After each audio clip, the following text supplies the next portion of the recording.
It started when we were out calling to the stars, into the darkness.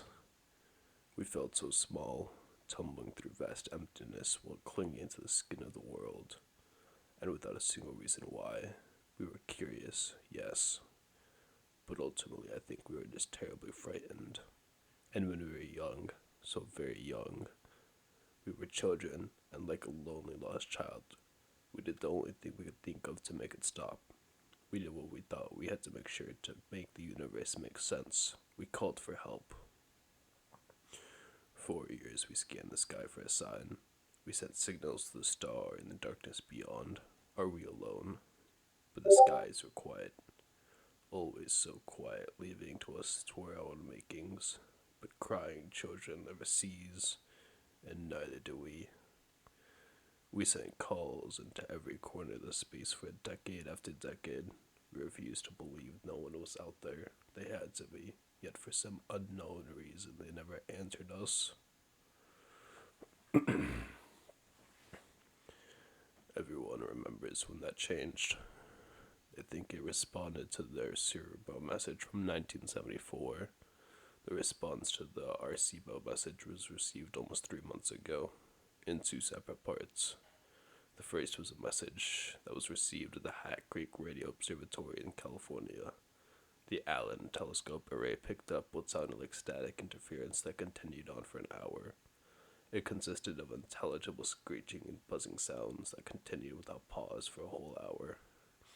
The meaning of this message was never discovered, if it had one.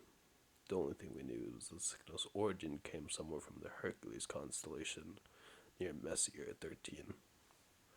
As soon as the signal stopped, the real message began. We made contact that day, and we were asked a question: who is there? It came not through the radios, but as a voice. A voice inside all our heads asked the question to all of us. I heard it. My wife's heard it. The young heard it, and the old heard it. Even the deaf heard it. Everyone, everywhere heard this voice whisper the questions in their heads in every language on earth. I remember it all too clearly. It asked in a familiar yet indescribable voice that was always in my mind. It was like one of those thoughts that had gone rogue, and it decided to speak directly to me. The world seemed to stop as everyone listened for what came next. Where are you? The heavy question seemed to linger in our mind for hours afterwards, and then for days, and then for weeks. That day changed everything. The heavy question, and those were the doubters that were from the very beginnings, and the holy ones who claimed that God had spoken to all of us, and now was a time to repent. There were those who claimed they heard nothing, and there were those who claimed that the aliens had given them their own secret message, and of course, there were those who truly believed what would be in contact for the first time by an extraterrestrial race like us, one ready to communicate, ready to lead us out of the dark. We were wrong. We never made contact with alien life, at least. Nothing comprehensible or discreditable to human understanding. The stars were vast, and in their vastness their voices that touched the ears of something truly incomprehensible, something so hungry and benevolent. The voice. We realized our mistake when the ground started to groan. Beneath our feet everywhere the ground seemed to moan. The muffled sound shook through the dust and the dirt below us. No one knew what was causing it, at least not until the calls started coming in. The graveyard was screaming. All at once the dead had started screaming. Every deceased man, woman, and child was turning into the graves. All the animals did so too. Every dog, every cat, everything that had ever walked this earth. The cries of the ancient whales look at the sea, and the shrill screeching of birds echoed in the forests. The caskets shook and the morgues howled. The voices stopped together in an instant, leaving the world in amplified silence. In their absence, a new sound filled the air. The voice returned. I hear you. It came as a whisper from behind, an ominous yet oddly playful presence that felt so close, but was so truly still far away. It let us breathe in the silence for a minute before it made us to promise. It was a promise that we all need to be true. I am coming. The voice was gone, and the air again filled with the screams. This time they were from the living. After the voices had gone, we left to our own devices. Millions panicked and rightfully as chaos took a hold of the streets. Many would die in the violence and gunfire that night. They wanted us to be as raptured before long, and the rest of us were condemned. We could only wait. The screaming dead was only the first of the side effects that we felt as the voice approached. The closer it got, the more we felt it. That first night, after the screaming, we noticed the stars bleed for the first time. A section of the western sky turned black, blacker than the night. It was the only truly visible because of the ring of the stars around it. The light from those stars had turned red, and they seemed to bleed across the sky like food coloring dropped in the water. Their light swirled and followed all around the edge of some unseen mass. I knew then and that I was starting the phase of our voice. Our scientists claimed that there was nothing up there, and their radar and scans always come empty. Their telescopes could see nothing but darkness in a section of space. However, the proof was right in front of us as every night that ring of darkness got wider, and more stars bled into the sky. We watched. We watched as it came. As each night passed, the black spot would widen, and more stars would distort and bleed around it. During the day, a new hell would greet us. The side effects worsened. The day was always brought something new, and I'm not sure what happened, or what will go untold and what will known. The animals started to disappear, all of them. No traces, no tracks, or bodies were left behind. Pets would run away, and some so violently that they all retreated, never to be seen again. The forests were left abandoned, and the oceans empty. The air was left silent. The world left seemed empty and lonely. They left like water receding from the shore just before the tsunami breaks.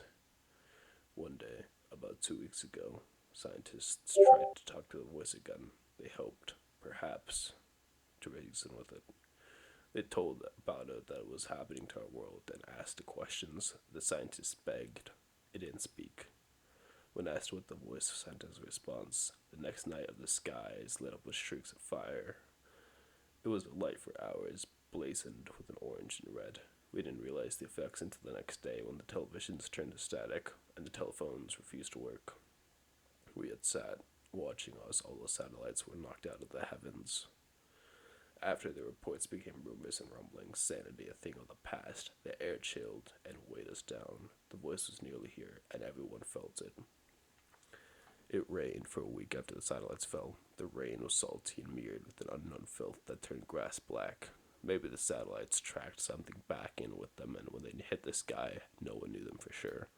All we knew is that it fell from the clouds, black as charcoal that blocked out the sun like liquid ash. Darkness fell upon us for days.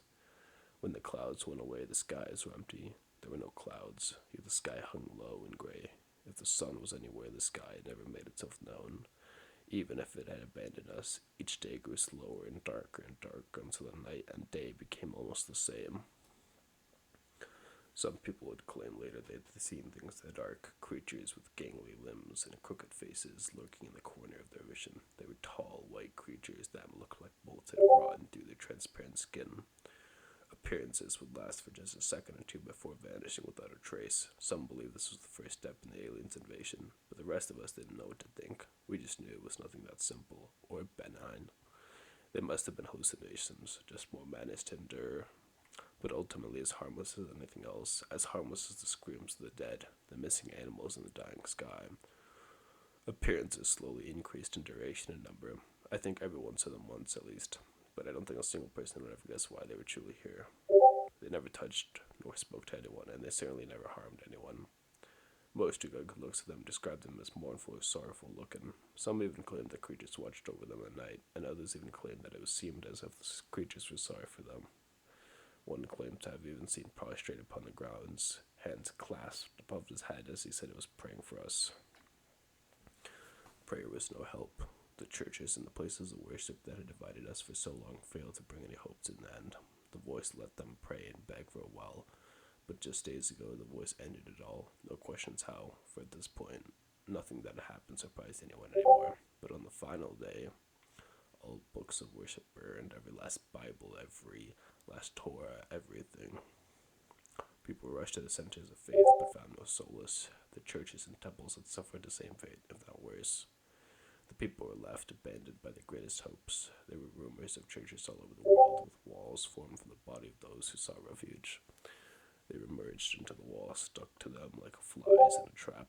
They died, still pleading for hope, but they were beyond God's help. The rest of us had learned to stop begging. We waited. The final message came from beyond the sky. It fell upon us. The voice echoed, and it spoke simple truth. I am here.